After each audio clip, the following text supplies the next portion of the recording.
자, 다음 작품은 2008년도 수능에 출제되었던 역사라는 작품이 되겠습니다. 자, 같이 해보죠. 이윽고 서씨의 몸은 성벽 저 너머로 사라져버렸다. 그리고 잠시 후에 나는 더욱 놀라운 풍경을 보게 되었다. 등장인물이 있으니까 몇 인칭입니까? 1인칭이죠. 제목이 역사야, 사실은. 역사야. 근데 역사가 누구냐면 서씨거든? 그러면 사실은 1인칭 무슨 시점? 관찰자 시점이라고 볼 수 있어. 그렇지? 근데 가만히 읽어보면 얘가 서씨에 대한 얘기만 하는 게 아니야. 그렇지? 나에 대한 이야기야, 결국은. 그러면 1인칭 무슨 시점이라고 볼 수도 있어? 주인공 시점이라고 볼 수도 있는 거죠. 그래서 애들 중에는 이런 게 있어. 그래서 1인칭 관찰자 시점인 거예요? 주인공 시점인 거예요? 이렇게 물어보는 학생들도 있거든? 사실은 생각해봐. 나는 1인칭 주인공 시점이야. 나는 1인칭 관찰자 시점이야. 이렇게 쓰는 게 아니야. 맞지? 그렇게 쓰는 거 아니야. 이거는 사실은 서씨라는 인물을 통해서, 그렇지? 서씨라는 인물을 통해서 근대화되는 과정의 인물들의 모습을 드러내고자 하는 거야. 그렇지? 그래서 나한테 만약에 선생님 그러면 선생님은 둘 중에 뭐라고 생각하십니까? 나는 1인칭 주인공 시점이라고 생각해. 선생님은 개인적으로 둘 중에 하나를 보여야 된다. 근데 두 가지 특징이 다 있다고 생각한단 말이야. 그렇지? 두 가지 특징이 서씨가 성벽 위에 몸을 나타내고 그리고 성벽을 이루고 있는 커다란 금고만한 돌덩이를 그의 한 손에 하나씩 집어 번쩍 자기 머리 위로 치켜 올렸대. 지렛대나 도르를 사용하지 않고 혹은 여러 사람이 달라붙지 않고 들어올릴 수 없는 무게를 가진 돌을 그는 맨손으로 들어올린 것이다. 그는 나에게 보란 듯이 자기가 들고 있는 돌을 여러 차례 흔들어 보이고 방금 돌고 있던 돌 자리를 서로 바꿔서 곱게 내려놓았다. 자, 구체적인 상황을 생각해봐. 상황은 서씨가 동대문 A 돌을 그렇지? 들어 올린 거죠. 그렇지?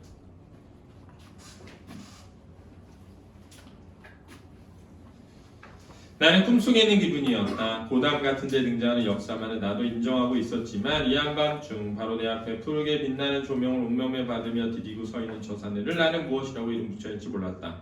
역사, 서씨는 역사다 하고 내가 별 수 없이 인정하며 감탄이기보다 차라리 그 기기에 찬 귀신의 기분 광경을 본 무서움에 떨고 있는 동안 그는 어느새 돌아앉은 유령처럼 내 앞에 자랑스러운 웃음소리를 내고 웃고 있었다. 그러니까 인물정보 서씨는 사실은 역사인 거예요. 역사라는 건 뭐냐? 힘이 엄청 센 사람 이거지. 그치? 그 다음 봐봐. 지금 첫 번째 장면이 서씨가 동대문에 돌을 들어올리는 것을 내가 1인칭인 서술자가 그렇지? 뭐하고 있어? 서술하고 있는 거야. 그렇지? 자, 1인칭 서술자인 내가 서술하는 이 이야기를 통해 우리는 서씨가 역사구나 라는 인물 정보를 알게 되는 거지. 동시에 그 서씨에 대한 나의 반응을 알 수 있는 거지.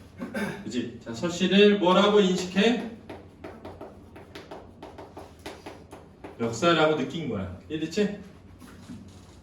여기까지 온 거야. 그럼 잘 봐. 서씨는 역사였다. 그날 밤 나는 집으로 돌아와 이제까지 아무에게 들려주지 않았다는 서씨의 이야기를 들었대. 장면이 전환된 거야. 시간이 건너뛰었으니까. 그는 중국인 남자와 한국인 여자 사이에 난 혼혈아였다. 그의 선조는 대대로 중국에서 이름난 역사들이었다. 족보를 보면 헤아릴 수 없이 많은 장수가 있었다고 했다. 그네들이 가졌던 힘, 그것이 그들의 존재의 이유였고 유일한 유물이었던 모양이다. 그 무형의 자산은 가보로 후손에게 전해졌다. 그것으로 그들은 세상을 편안하게 할 수도 있고 자신의 영광을 차지할 수도 있었다. 그러나 이 서씨에 와서도 그 힘이 재산이 될 수는 없었다. 자, 이 서씨에 와서도 뭐가 심화된 거야?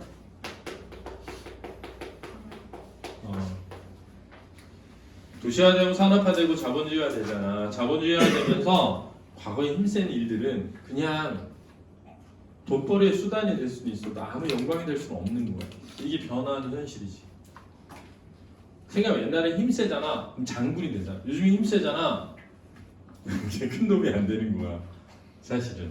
물론 뭐 올림픽 나가도 뭐 하고 좋을 수는 있는데 어쨌든 지금 현실이야. 그치? 그러니까 과거에 우리 전근대 사회에서 가지고 있던 가치가 근대 사회에 대해서 많이 변화했죠. 사실은. 그치?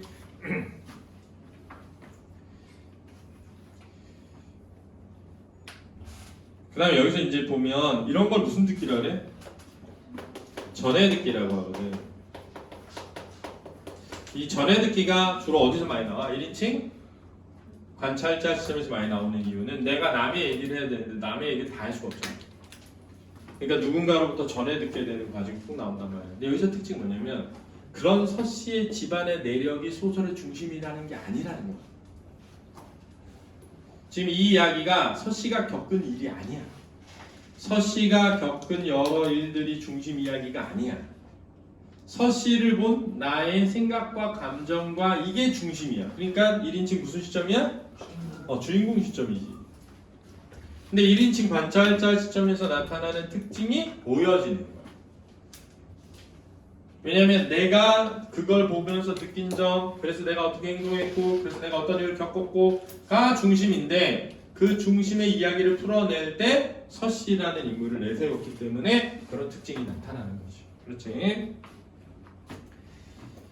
이제 와서 그는 그 힘은 서씨로 하여금 공사장에서 나보다 약간 더 많은 보수를 받게 하는 기능밖에 가질 수 없게 된 것이다. 결국 서씨는 그 약간의 더 많은 보수를 거절하기로 했다. 여기 중요해. 그 비추로 나와. 왜 중요하냐면 이런 느낌을 잘 봐야 돼. 자, 이게 중심 사건은 아니야. 그지? 이게 중심 사건은 아니거든. 근데 예를 들어서 문제화 될 때 서씨는 과거의 선조들이 영광을 누렸던 힘으로 약간의 돈을 더 받는데 쓸 수밖에 없고 틀린 거야. 왜? 약간의 돈을 더 받는 걸 뭐 했어? 거부했단 말이야. 근데 애들은 이걸 읽으면 옛날에는 그 힘으로 장수도 될 수 있는데 이제는 약간의 돈만 더 받고 있군. 이렇게 될 수 있어. 그러니까 중요하지 않은 내용이지만 오해할 수 있는 부분에 대해서 물을 수 있기 때문에 이런 걸 볼 때 딱 튀어야 돼. 이게 보여야 돼. 그러니까 여기 약간의 더 많은 보수를 받는 것을 뭐 했다? 거절했다. 이게 중요하다고. 그래서 남만큼 벽돌 날랐고 남만큼 땅을 팠다. 선조의 영광 그렇게 하여 보존될 수밖에 없었다. 이게 무슨 말이냐면 그렇게 보수 더 받는 건 선조의 영광을 살리는 건 선조의 영광을 먹칠하는 거야. 먹칠하는 거지. 사실은 몇 푼 돈 더 벌겠다고. 그리고 서씨는 아무도 알리지 않는 한밤중을 택해 동대문 성벽에서 그 힘이 유지되고 있음을 명부의 선조들에게 알리고 있다는 것이었다. 자, 여기 이제 잘 보면 이 두 번째는 서씨에 뭘 들었어?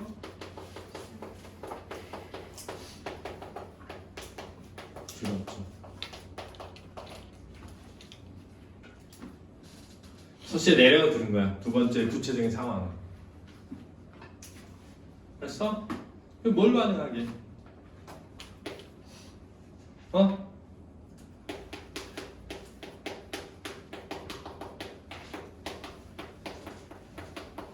끌리는 깊이를 느끼는 거야. 그 인물로부터. 근데 잘 중요한 거에 그래서 서씨는 남보다 하루에 3만 원씩 더 벌었던 것이다. 그럼 자본주의야. 알았지? 야, 자본주의적으로 생각해봐. 일단 얼마를? 3만 원이라도 더 벌어야지. 자본주의적으로 생각하면. 근데 그걸 뭐해? 그런 데서 깊이를 느끼는 거야. 한 인물의 품격을. 얄팍하지가 않잖아, 사람이. 몇 푼 더 벌겠다고.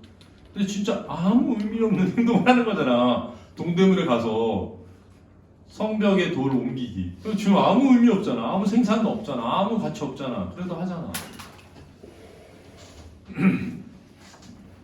그래서 이제 그 뒤에 보면 대낮에 서씨가 동대문 바로 곁에 서서 hin들 누구도 성벽을 이룬 도랑의 위치 변화에 관심 보이지 않을 때 옮겨진 돌을 바로 빙그레 웃기는 그의 모습을 상상했다. 그것이 서씨가 가지고 있는 자기였고 역사로서의 자기 자신. 내가 그것 조청하면 할수록 빨려 들어갈 수 있었던 뭐?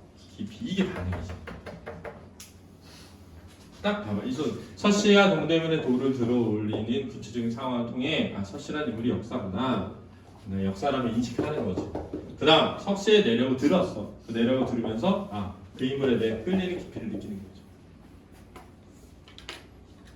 거죠. 그러니까 결국은 서씨는 역사고, 알았지? 그 인물은 어떤 변화되는 현실에 순응하지 않는 인물이지. 자신의 가치를 뭐하는? 지키려는 인물이죠. 그렇게 되는 거야. 그 집, 그늘만은 얼굴이 살던 그 집에서 나는 나 자신 속에 꿈틀거리는 안주의 동경을 의식하지 않을 수 없었다. 편안하게 살고 싶은 거야. 그것은 그 사람들이 헤어날 길 없는 생활 속에서 내가 휩쓸려 들어가는 게 무서웠기 때문에 헤어날 길 없는 생활, 가난이야. 그리고 그것을 떴다나 이 한결같은 곡, 한결같은 악기로 연주된 집에 오자 그것은 견딜 수 없는 권태와 이 집에 대한 혐오증으로 형체를 바꿨다. 그러니까 나의 반응이 두 번째 뭐냐면 권태와 혐오야. 그럼 구체적인 상황은 뭐냐면 안주에 대한 뭐 동경으로 그 집을 떠나 어디로 온 거야? 양옥으로 온 거죠. 그러면서 이 나에게 뭐 내적 뭐가 만들어지는 거야? 갈등이 형성돼. 이 권태와 혐오라는 게 내적 갈등의 핵심이야. 그렇지?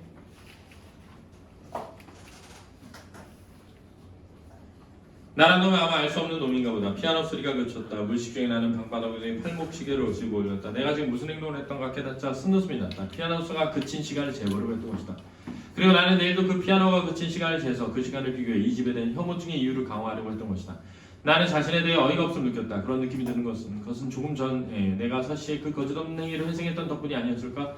서씨가 내게 보여준 게 있다면 다소 몽상적인 의미에서의 성실이었고, 그러니까 서씨는 거짓없는 행위를 하는 존재. 그러니까 이것은 이 양옥 속 생활을 비판하는데 필수적으로 고려돼야 하는 것이 아닌가라고 내게 생각되었다. 그리고 이 집으로 옮겨온 다음 날 저녁 식사 시간에 잡담 시간도 지나고 모든 사람이 공부 시간이 되자 나는 홀로 내 방의 벽에 기대어 기타를 튕겨보기 시작했던 때를 기억하고 있다. 회상한 거야. 불현듯 기타를 켜고 싶을 때가 있는 법이다. 그것은 감정의 요구지만 그렇다고 비난할 건 못 되지 않은가? 내가 줄을 고르고 음을 시험해보고 있는데 다생 나왕으로 된 내 방문이 열리며 할아버지가 들어왔다. 그리고 나의 기타 켜는 시간은 오전 10시부터 1시 동안에 할머니와 며느리가 미싱을 돌리는 같은 시각으로 배치되어 있다는 것이다.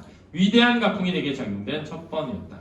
그러나 그 후 내게 주어진 그 시간을 이용해 본 적은 하루도 없다. 흥이 나지 않아서였다고 하면 적당한 분이겠다. 그래서 두 번째 인물이 등장하는 거야. 누구야?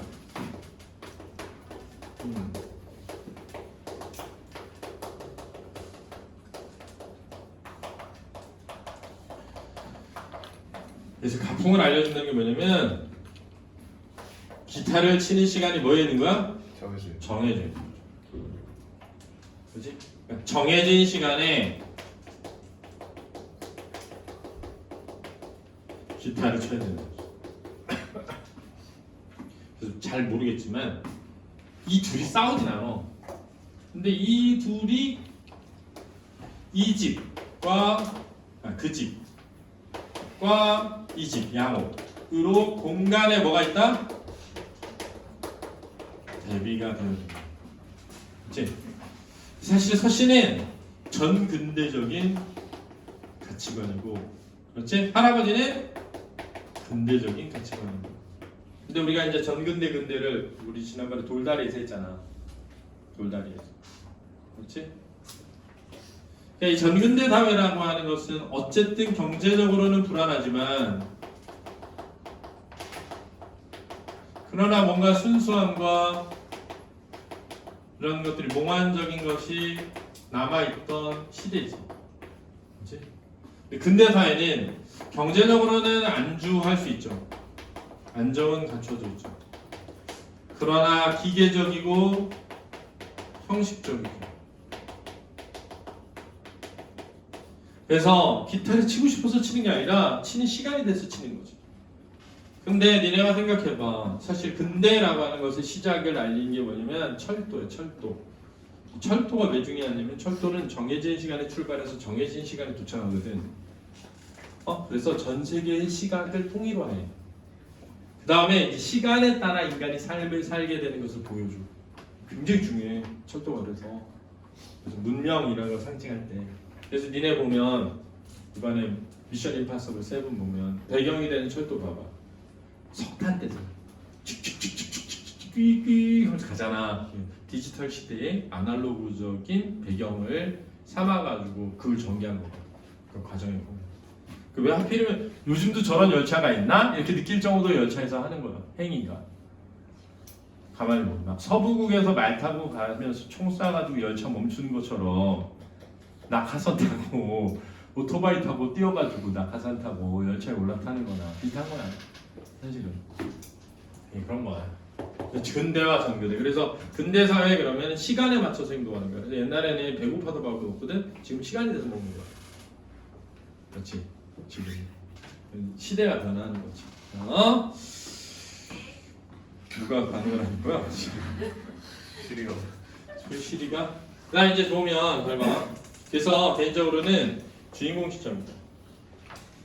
일반적으로 전부 앞에 대화는 거의 없고 서술로 이루어져 있거든. 근데 장면 1, 장면 2 크게 보면.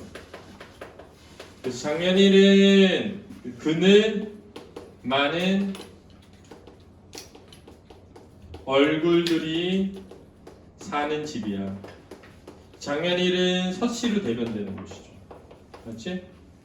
근데 장면 2는 양옥이야. 양옥. 위대한 가풍이 있는 집. 근데 이 위대한 가풍이 무슨 적으로 쓰인 것 같아? 단어적으로 쓰인 거죠. 비판적이고 부정적인 거죠. 그래서 여기는 할아버지라는 인물로 대변되는 거죠. 그래서 나는 이 그늘이 많은 집에서는 뭐에 대한 동경? 경제적 안정. 즉 안주에 대한 뭐? 동경을 느낀 거야. 그런데 이 장면 2의 양옥에 가서는 권태와 뭘 느낀 거야? 혐오를 느낀 거지. 그래서 나는 알 수 없는 놈인가 봐 이렇게 얘기한 거야. 그러니까 나는 그 서씨를 보고 역사라고 느끼고 끌리는 깊이를 느꼈어. 그러나 안주에 대한 동경을 반응으로 가지고 있었던 거야. 그래서 결국은 옮겨갔는데 거기서는 오히려 권태와 혐오를 느끼는 거지. 그리고 내가 느끼는 권태와 혐오가 정당해 라는 것을 알고 싶어서 피아노 치는 소리를 듣자 시간이 재본 거지. 아 그래 또 이런 식이군 이렇게. 정해진 시간에 정해진 거라는 거. 알았니? 자 그러면 문제는 풀었을 테니까 한번 맞춰보자. 손이연할 진행관 29번 미국의 소수당의 특징을 가장 적절한 것은 3번 인물이 서로 다른 특성을 제시하는 장치가 있고요. 인물들의 서로 다른 특성. 여기서 인물들은 누구와 누구니? 서씨와 할아버지가 되는 거야. 이게 떠올라야 돼. 서씨와 할아버지의 서로 다른 특성을 제시해 서술자의 시가 나. 그렇지? 1인칭 주인공 시점이다. 그 다음 30번. 선이가 기억에서 미움에 대한 이해를 적절하지 않은 것은 2번 자신의 힘에 더 유용하게 쓰기 위해 힘을 끼치게 하는 이게 틀렸다고. 야 유용하게 쓰기 위해 이런 거 약간 자본주의적 태도야. 알았지? 서씨는 지금 그런 태도로부터 벗어나 있는 인물이야. 알았지? 그러니까 돌다리에서 창수함의 아버지 같은 인물이라고. 그렇지? 이해됐지? 그러니까 아까 방금 읽었던 그 나상에서 형 같은 인물이 오히려 캐릭터 자체는. 그 다음 옆에 AS 2.663 30점의 의미가 다른 하나는 2번 2번만 본능적인 거죠. 인간의 본능적인 거. 나머지는 기계적이고 획일화되어 있는 것이죠. 그다음 건 보기를 바탕으로 A, B를 감상한 내용으로 가장 적절한 것은 박사 아니거든요. 3번 서씨 과학의 내력을 제시한 것은 서씨의 행위의 사실성을 부여하기 위한 장치. 그래 보기의 설명이 그거야. 우리 눈에는 이게 말이 돼? 할 수 있지만 외국인에는 말이 돼 라고 느낄 수 있다. 그런 장치를 만든 것이다 라고 한 거야. 거기에 가장 적절한 것이 3번이 되겠습니다. 수고했습니다.